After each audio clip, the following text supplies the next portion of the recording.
Kit उनको उपलब्ध कराया जाए, ताकि कल को वो ये हम पे ब्लेम ना करे इंश्योरेंस में कि भाई हमने जो किट दिया था उससे आपने चार्ज किया, लेकिन आपने जो पर्सनल किट बनाया उससे चार्ज किया, इसलिए अब हम आपको इंश्योरेंस का क्लेम नहीं देंगे। पहले मुझे 7 से 8 रुपए किलोमीटर पड़ता था कोई भी जर्नी जहाँ भी मैं जाता, लेकिन आज मुझे 1 रुपये किलोमीटर पड़ रहा है। और मैं ये कहूँगा कि अब सोलर लाइट हॉस्पिटल में होने की वजह से वो भी मुझे ज़ीरो हो रहा है।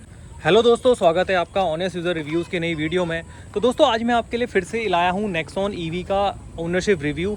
अगर मैं बात करूँ नेक्सॉन ईवी की, तो अभी फ़िलहाल जो मार्केट में अवेलेबल थी 30 किलोवाट बैटरी पैक के साथ आती थी, लेकिन अभी नेक्सॉन ने हाल ही में 40 किलोवाट बैटरी पैक के साथ मैक्स ईवी नाम से एक नई नेक्सॉन ईवी को लॉन्च किया है, जिसमें आपको 437 किलोमीटर के आसपास रेंज देखने को मिल जाएगी। तो अभी जो फ़िलहाल पुरानी ईवी चल रही थी उसमें क्या क्या प्रॉब्लम्स आ रही हैं, मैंने लास्ट टाइम जो ईवी का रिव्यू किया था उसमें आप लोगों के काफ़ी ज़्यादा कमेंट्स आए थे और काफ़ी ज़्यादा सवाल आप लोगों के मन में हैं। लोगों के मन में ईवी से रिलेटेड कुछ मिसकॉन्सेप्शंस भी हैं। तो आज हम एक नेक्सॉन ईवी का फिर से ओनरशिप रिव्यू लेके आए हैं। तो ये ईवी परचेज़ करी थी मिस्टर महेंद्र जी ने। महेंद्र जी डॉक्टर साहब हैं और ये कम से कम 20-22 हज़ार किलोमीटर ईवी चला चुके हैं। तो ये काफ़ी अच्छा अपना ओनरशिप एक्सपीरियंस शेयर हमारे साथ कर पाएंगे। तो first of all Mahendra ji, welcome to honest user reviews. नमस्कार। तो सर ये बताइए कि कितने की ली थी आपने और ये कब ली थी? ये मैं पिछले साल नवंबर में ये कार लिया था। मैं बुकिंग 2 महीने पहले कर लिया था। नवंबर में मुझे कार मिल गई थी। अच्छा। और 15.25 लाख रुपए की ये कार है। तो सर ये बताइए कि कितना वेटिंग पीरियड आपको मिला था इसमें? इसमें मुझे 40 डेज़ का वेटिंग पीरियड मिला था और विदिन 30 डेज़ मुझे ये डिलीवर हो गई थी। अच्छा, तो सर कैसा डिलीवरी एक्सपीरियंस था टाटा के साथ आपका जब ईवी ली थी? तो मैं स्वयं ही चला के लाया था। अच्छा। मैंने ये वेरेनियम भोपाल शोरूम से इसको खरीदा। हाँ। और वहाँ से ही मैं स्वयं चला के लाया। 95% बैटरी चार्ज थी और मुझे बोला गया था कि 60 की स्पीड से आप जाएंगे तो आप बैतूल आराम से पहुँच जाएंगे, पर मैं 70-75 की स्पीड से आया। और जब गाड़ी 10% बाकी थी तब इसमें एक अलार्म सिस्टम आता है कि एक्स्ट्रा परफॉर्मेंस नहीं मिलेगा, तब एसी बंद करना पड़ा था। और फिर मैं बिना एसी के यहाँ पर आया। 14 किलोमीटर बाकी था, तो मैं जब यहाँ पहुँचा तो मेरे पास 5% बैटरी फिर भी बाकी थी। तो टोटल कितनी डिस्टेंस आपने उस दिन कवर करी थी? उस दिन गाड़ी चार्ज करने के बाद मैं डिनर करते हुए मतलब 190 किलोमीटर मैंने डिस्टेंस कवर किया था। सर ये बताइए, जैसे आपने 15.25 लाख रुपए खर्च किए इस गाड़ी पे, तो 15.25 लाख में अभी ईवी पे जाना, आपने 6 महीने ऑलमोस्ट आपको हो चुके हैं, तो कैसा एक्सपीरियंस था? और क्या आपके दिमाग में कुछ ऐसा भी क्वेश्चंस आया, क्योंकि ईवी से रिलेटेड काफ़ी सारे मिसकॉन्सेप्शंस हैं कि चार्जिंग स्टेशंस की कमी है और काफ़ी सारे हैं, तो आपके मन में ऐसे कुछ डाउट्स आए हों ईवी को रिलेटेड? एक्चुअली पिछले 2 साल से मैं हमारे ट्राइबल एरिया भीमपुर दामजीपुरा जो यहाँ से 100 किलोमीटर दूर है, वहाँ पर है कि नहीं मैं अपने क्लिनिक्स चलाता हूँ। और प्रत्येक दिवस मुझे 100 किलोमीटर जाना होता है, 100 किलोमीटर आना होता है और 20-25 किलोमीटर हर गांव में जाना होता है। ऐसे 250 किलोमीटर का रेंज मेरा हर दिन का मुझे खर्चा आ रहा था। तो नियर अबाउट 50 से 60 हज़ार का पेट्रोल महीने का लग रहा था।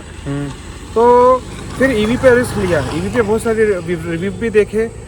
एक वाइट ईवी वाले एक बुरा एक्सपीरियंस भी था रिव्यू में, फिर भी खर्चा ज़्यादा हो रहा था। सोचा एक ने टाटा एक कंपनी है जिस पे अपन भरोसा कर सकते हैं, तो ये रिस्क मैंने लेके देखा और ये मेरी बैतूल की पहली इलेक्ट्रिक कार है जो मैंने परचेज की।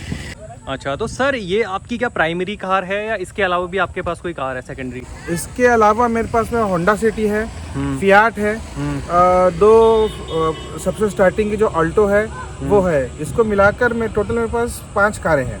तो जैसे कोई बंदा अगर अपनी फर्स्ट कार परचेज करना चाहता है तो ईवी उसकी प्राइमरी कार बन सकती है, या फिर ईवी सिर्फ उन्हीं के लिए है जिन पे एक एक्स्ट्रा एडिशनल सेकेंडरी कार है? डेफिनेटली ईवी लोकल में अगर 50-100 किलोमीटर जाना आना है तो वो उनकी प्राइमरी कार बन सकती है। अगर जॉब से रिलेटेड कोई व्यक्ति है तो उनके लिए बिल्कुल ही प्राइमरी कार है, उनका बहुत सारा पैसा बचेगा।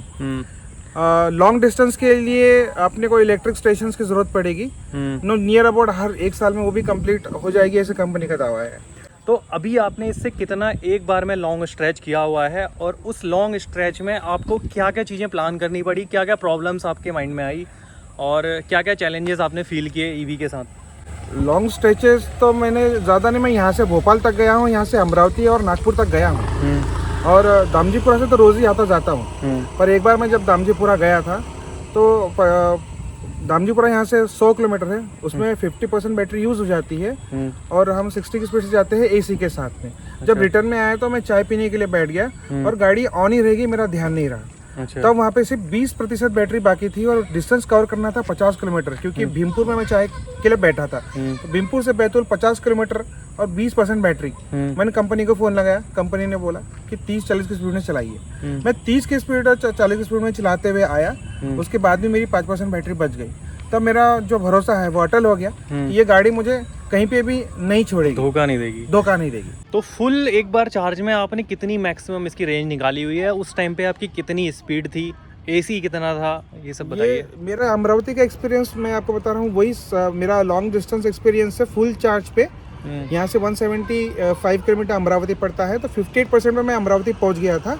60 की स्पीड थी, बिकॉज रास्ते ही वैसे थे और एसी के साथ गया था।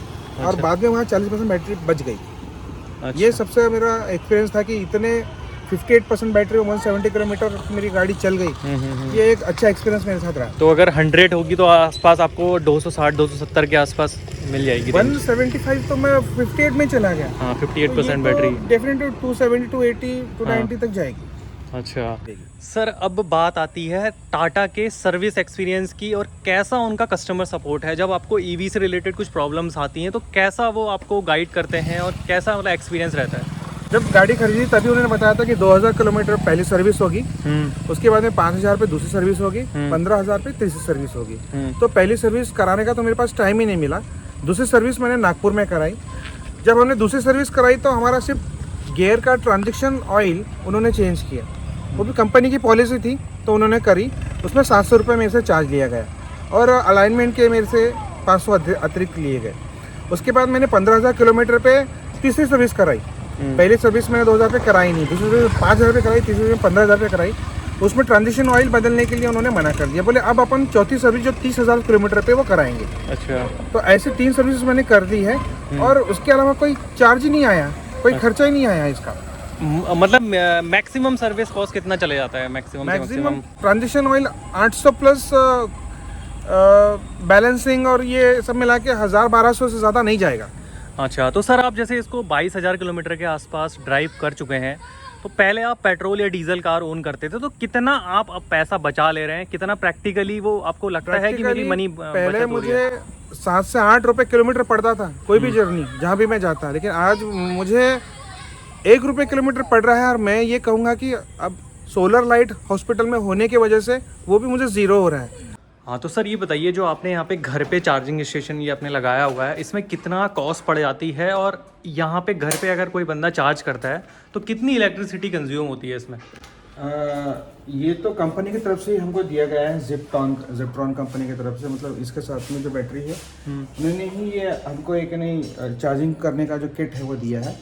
और ये हमने हमारे यहाँ के इलेक्ट्रिशियन जो हॉस्पिटल इलेक्ट्रिशियन उन्होंने यहाँ पे इंस्टॉल किया हुआ है। ये हॉस्पिटल से अटैच है।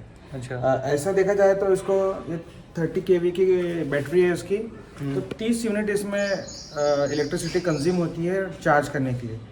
क्योंकि मेरा हॉस्पिटल में सोलर लाइट लगा है तो शायद मुझे उसका भी खर्चा आता नहीं आता जी। हाँ, तो अगर आप जैसे घर पे नॉर्मली चार्ज करते हैं तो 30 यूनिट आपकी लगेंगी। जो आपके स्टेट में चार्जेस हैं, अगर मिनिमम में चार्जेस मान लो तो 5 रुपये से लेकर 10 रुपये तक रहते हैं। 5 से 10 रुपये तक रहते हैं। हाँ, और अर्थिंग करना बहुत ज़रूरी है। अगर आप ये गाड़ी लेके आते हैं तो बहुत सारे घरों में कभी कभी अर्थिंग नहीं होती है, तो अर्थिंग आपको करना पड़ेगा इस गाड़ी की चार्जर। अगर सपोज ये किट है तो इस किट की अलग से एक अर्थिंग आप कर लीजिए ताकि इसमें प्रॉब्लम ना आए। अर्थिंग में जब प्रॉब्लम होती है तो यहाँ पे एक लाल बटन यहाँ पे जलता है। अब ये लाल बटन अगर यहाँ पर ये जलता है तो इसका मतलब है कि अर्थिंग प्रॉपर नहीं है, गाड़ी प्रॉपर चार्ज नहीं होगी। एक ऑटो कट का मोड है इसमें। अगर रात में आप 8 से 9 घंटे लगते हैं चार्ज करने के लिए, अगर ये चार्ज हो जाती है तो अपने आप ऑटो कट मोड में आ जाता है और अननेसेसरी इलेक्ट्रिसिटी बैटरी में कंज्यूम नहीं होती। अच्छा, तो जैसे अगर कभी कभी हम रात को लगा के छोड़ देते हैं, बैटरी फुल चार्ज हो गई तो ऑटो कट ले लेता है, रात में जब हम इसको चार्ज पर लगा देते हैं तो सामने एक फैन होता है। जब भी कोई बैटरी चार्ज होती है, बिकॉज ह्यूज बैटरी है, चार्ज होती है, तो उसमें फैन सिस्टम लगा होता है, तो फैन ऑन हो जाते हैं ऑटोमेटिकली। तो गाड़ी में से सामने से एक फैन चलने की आवाज आती है। तो कई बार लोग सोचते हैं कि अरे ये क्या आवाज़ आ रही है, तो ये बैटरी को ठंडी करने के लिए जो फैंस होते हैं उसमें चलती है रात में। तो वो हर 1-2 मिनट में एक ने चल के बंद हो जाते हैं, तो वो बैटरी को ठंडा रखते हैं और साथ साथ ये सेफली चार्ज भी होती है। तो सर कोई बंदा जैसे अगर इसको घर पे चार्ज कर रहा है तो कितना टाइम लग जाता है इसको? अगर मैं फुल ड्रेन तो वैसे होती नहीं होगी, 10% से लेके अगर 100% तक चार्ज हो रहा है 10% से लेके 100% तक के पूरे आपके 9 घंटे पूरे लगेंगे इसमें। 9 घंटे पूरे 9 घंटे चार्ज होने में पूरे लगेंगे।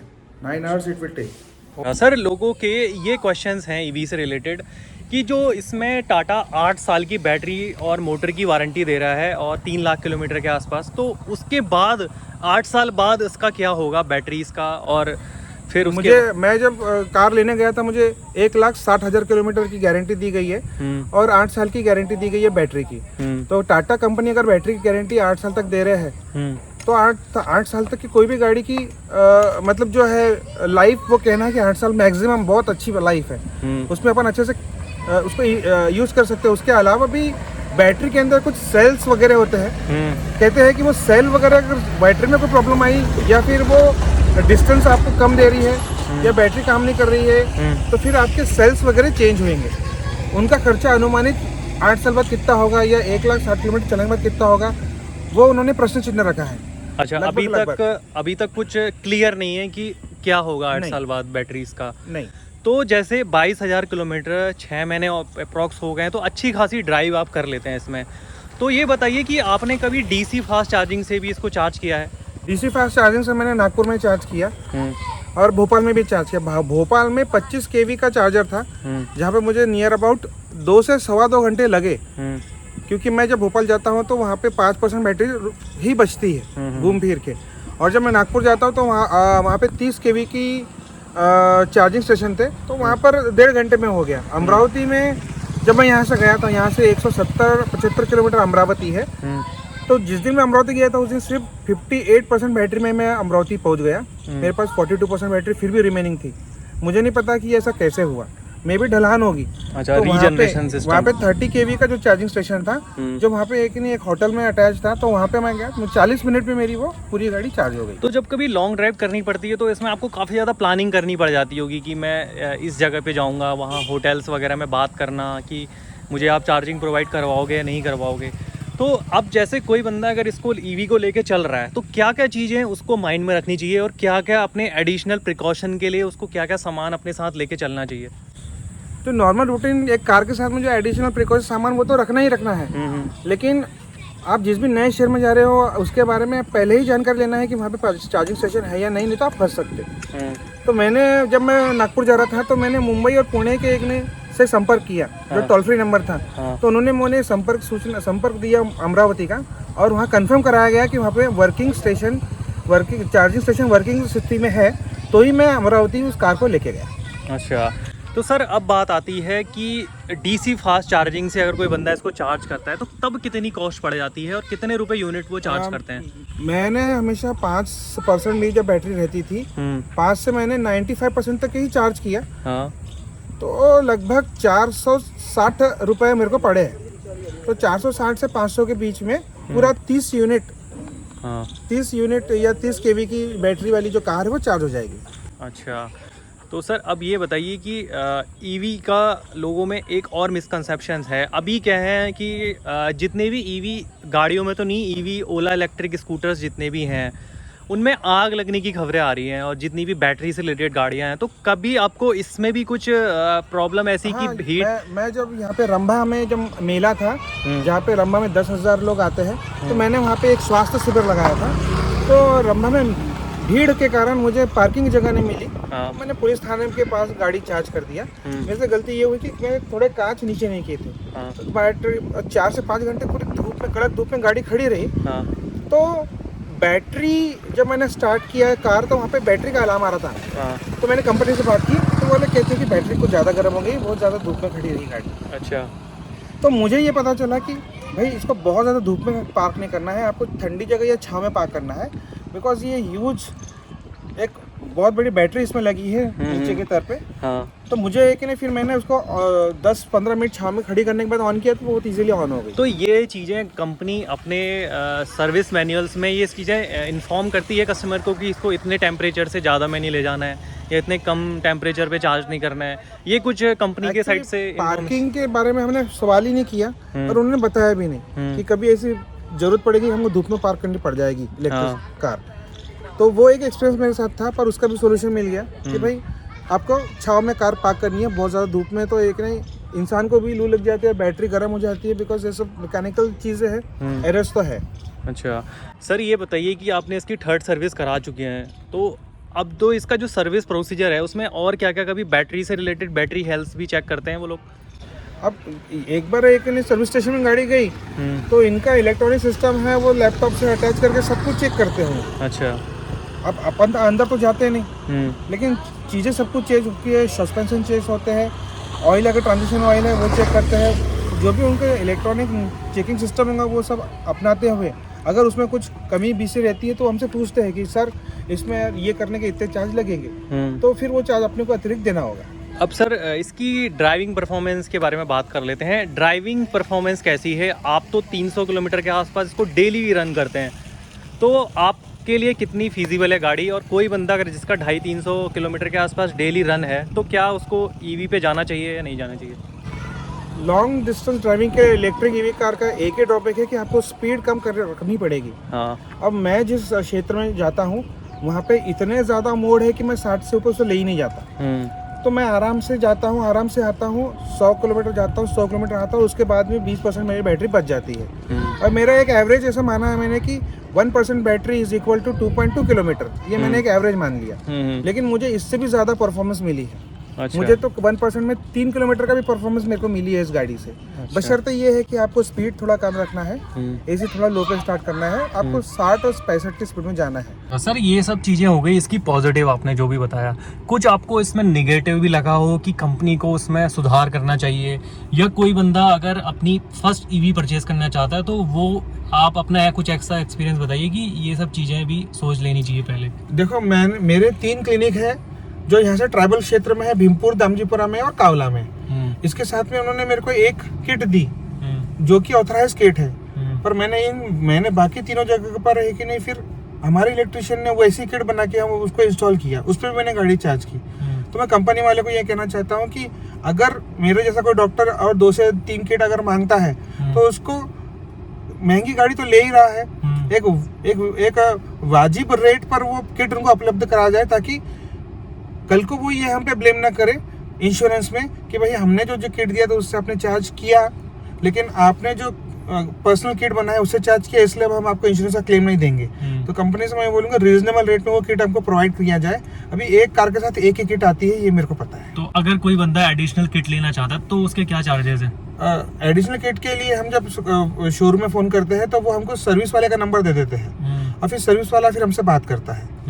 एक बार गांव में जब मैं इसको चार्ज कर रहा था तो बैल ने है कि नहीं वो चार्जिंग वायर को खींच लिया। तो जहाँ पे भी इनको चार्ज करना है उसको एक पर्टिकुलर बाउंड्री में चार्ज करना है। अगर जानवर आ जाते हैं तो फिर आपका चार्जिंग वाला चार्जर अगर टूट गया तो लगभग आपको 28 से 30 हज़ार का खर्चा उस नए चार्जर में आ जाएगा। अच्छा, जो आप चार्जिंग की बात कर रहे हैं, लेकिन चार्जिंग स्टेशन है जो घर पे लगाया जा रहा है, जो अर्थिंग वगैरह प्रॉपर वगैरह जो ये करे, तो ये कंपनी करके जाती है, आपको खर्च से कराना पड़ता है? अर्थिंग वगैरह तो अपने को करना पड़ेगा, जो अपना स्टेशन है। जो आपका जिप्ट्रॉन का वो चार्जिंग घर पे लगाया था आपने, कंपनी ने ये कहा है कि हम वहाँ पे भी आ सकते हैं, बैतूल भी आ सकते हैं, पर आपको आने जाने का खर्चा वगैरह देना पड़ेगा, क्योंकि वैसे तो पास नहीं दूर है। अगर यही भोपाल में होता तो कंपनी फ्री में आके वो किट अपने को लगा के दे सकती थी। तो अभी आपने जो यहाँ घर पे इंस्टॉल कराया है उसमें कितने खर्चा आया था आपका? मेरे इलेक्ट्रिशियन बाहर ही खड़े हैं, उन्होंने ही इसको लगाया था। और इस पे मेरे को किट पर 2500 का खर्चा आ गया था और अर्थिंग पे मुझे 2000 का खर्चा आ गया था। तो ऐसे 4500 मुझे ये यहाँ पे खर्चा और अगर कोई बंदा एडिशनल चार्जिंग लेना चाहता है तो उसको 30-35 हज़ार रुपए एडिशनल खर्च करने पड़ सकते हैं। चार्जर के लिए 30,000 रुपये खर्चा आएगा और एक्स्ट्रा किट के लिए उसको वही 5,000 रुपये खर्चा आएगा, जिसमें 2500 अर्थिंग करने के चार्जेस होंगे और 2500 का किट भी बना के दे देते इलेक्ट्रिशियन। हाँ ठीक है महेंद्र जी, वीडियो में बने रहने के लिए आपका बहुत बहुत धन्यवाद। दोस्तों वीडियो अच्छी लगी हो तो वीडियो को लाइक कीजिए और आप लोग चैनल पे नए हो तो प्लीज़ चैनल को सब्सक्राइब कीजिए। जय हिंद, जय भारत।